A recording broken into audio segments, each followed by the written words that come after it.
দেখো বন্ধুরা, আমার মেয়ের কীর্তি কারখানা খেতে খেতে চেয়ার নিয়ে দৌড়াচ্ছে। দেখো তোমরা সবাই, দেখো চেয়ারটা এখন ঠেলে নিয়ে যাবে কোথায়। কেবল 10 মাস বয়স।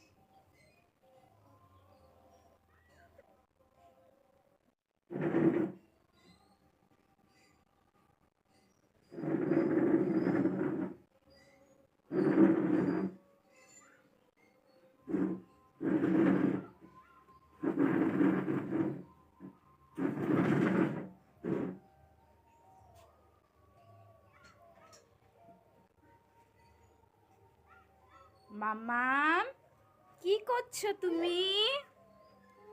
কি করছো? খেলু করছো?